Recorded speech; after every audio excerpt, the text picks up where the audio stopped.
give a little more than you take. And if you try to fix more than you break, if you're the kind who takes the time to help a stranger in the rain, there's a place for people like you. Hello, King Abdullah here. Welcome back to Time Motivation. Well, here I am to answer one of the questions that I receive either here on Dispatch or on YouTube here. People ask, hey, I want to become a pilot. Now, once I do all the training and I'm a commercial pilot, will I get a job? Will I get a work permit? Can I fly at an airline? These are all questions that I get, and they're promising because it shows that someone is ambitious and they want to get somewhere. And then they're doing their research, and I really respect someone who does their research. So after you finish your commercial pilot's license, the natural order should be getting a job as a commercial pilot because that's what you've been training towards. However, to work in these airlines, their insurance policies or requirements do state that a pilot working at the airline, operationally at least, needs a minimum hours. Now, this minimum hours could be 1,000 hours or 1,500 hours. I haven't researched it particularly myself. But then they have to hire pilots that fit within their insurance requirements. And by the time you finish your commercial pilot's license, you're going to be somewhere around 200 hours plus, a little over 200 hours, but that's about it. And as you can see, you're basically short of 800 hours if the requirement is 1,000 to work at these airlines that we all dream to work someday. So what most people do after the commercial license is to do a flight instructor rating. Now, if you do the flight instructor rating, once you're successful and get a job, and yes, it's much easier to get that because, if you do the flight instructor rating, now you're a flight instructor, you become what we call a class 4. Of course, there are 4 classes. You become a class 4, a flight instructor class 4, meaning an instructor under supervision, a flight instructor under supervision. A class 1 or class 2 will supervise what you do and how you go about because you are inexperienced in the arts of teaching. So yes, they supervise you, and then while teaching other people to become a pilot, you learn valuable experience there, and yes, you build your hours as well. Now, do not go into instructor rating if your primary purpose is to build hours only. I mean, okay, even if you're doing it for that reason, help people out as well. Because it's frustrating if you go into a flight school and you're with an instructor and then you're training with them, and halfway through your training, they have the hour requirement, they're moving on to the bigger boys, and you're stuck. Yep, you have to go through another instructor who will teach you the same things, but of course, they want you to adjust to their methods. That can leave people hanging. So yes, people finish the commercial license and some opt to do their multi-engine and instrument training because basically you can go through your CPL training, commercial pilot license, and hold a license without having a multi-engine rating or without having an instrument rating. Some people, after they finish the commercial pilot's license, they decide, hey, I have the CPL now. I want to make sure that I have my multi-engine, I have my instrument rating. I want to make sure that when I apply for a job, I have everything that I need. And that includes being able to fly a plane with more than one engine, multi in this case, and instrument rated pilot, not VFR pilot.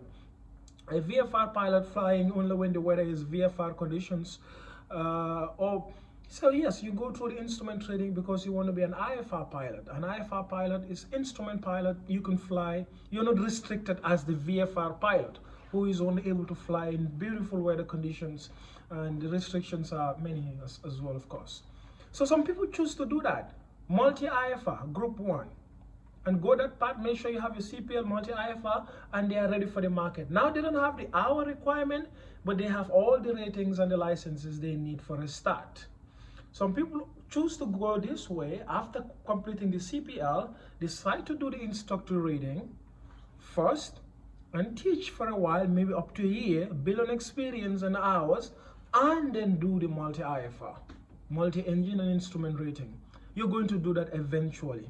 You're going to have to do your private license, PPL, commercial pilot's license, CPL. You're going to have to do your multi-engine training, just flying on a plane with more than one engine, and instrument training, let's just say flying in bad weather, that's all. Well, no one wants to fly in that, but you know how to handle it. So basically that's it. So if you are abroad right now and you're thinking of, I want to come to Canada, like I've had a call just now, in fact, someone called and said, hey, I'm thinking I want to become a pilot, I want to do the commercial training, will I get a work permit in Canada, I want to become a permanent resident. Oh, these are all beautiful, and they apply as well. These are all questions that apply. From the information I've gathered, because well, I've been here for quite a while, the information I've gathered over the time is, if you engage in a study program that lasts for 8 months or more, yes, you are eligible for a work permit.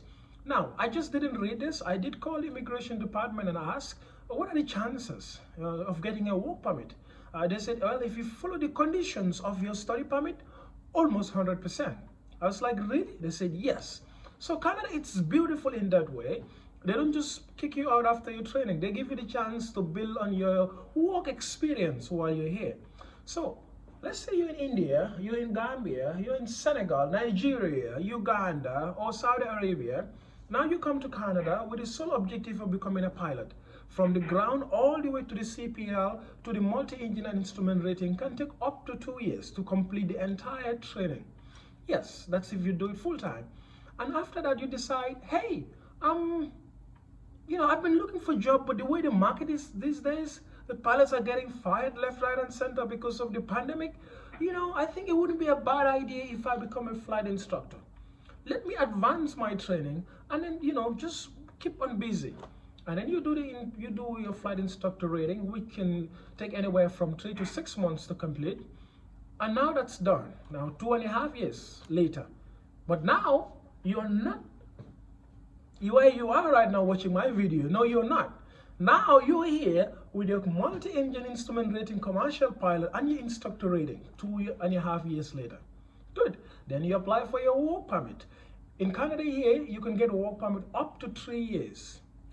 Yes, up to 8 months to 3 year period. Now if you get a work permit, you need a minimum of 1,500 hours of work experience and 1 year of work, right? And yeah, at that point you go to the immigration website and see they have forms and score system. Put in your work experience, your age, your qualification, and everything, and it will generate a point for you, and there's a cutoff mark. If you reach it, they'll invite you to apply for your permanent residence, and well, there you are. Now you become a PR. Good, because some of these airlines I've observed, you need to have at least a permanent residence in order to be the employee in the capacity of a pilot. And because of that, yes, I think really looking into immigration at some point becomes rather useful if you're coming from abroad, because you will need it. You will definitely need it if you want to stay here and work. And yeah, a little side note, I know the industry, it's crazy these days. With everything that is happening, the pandemic and air travel limitations, we're gonna pick one. It's aviation. It comes back up always. This is not the first time the industry has been through this, and of course, this won't be the last time. But whatever that you do, just keep on learning, keep on reading as much as you can, keep on asking questions and doing your research. It will only help you, because aviation is very expensive. The industry is expensive. Whatever you do, it really doesn't matter. As far as you put your step foot, it is expensive. So you want to make sure you stay top of your game, you do your research, you buy books, and then you see people involved in aviation, have a conversation, or at least, tell them to recommend you to someone or to some book or to some place. You cannot afford to be stagnant while you're in aviation. That's the only way you can make it. That's about it. Yes, do not be stagnant. That's it.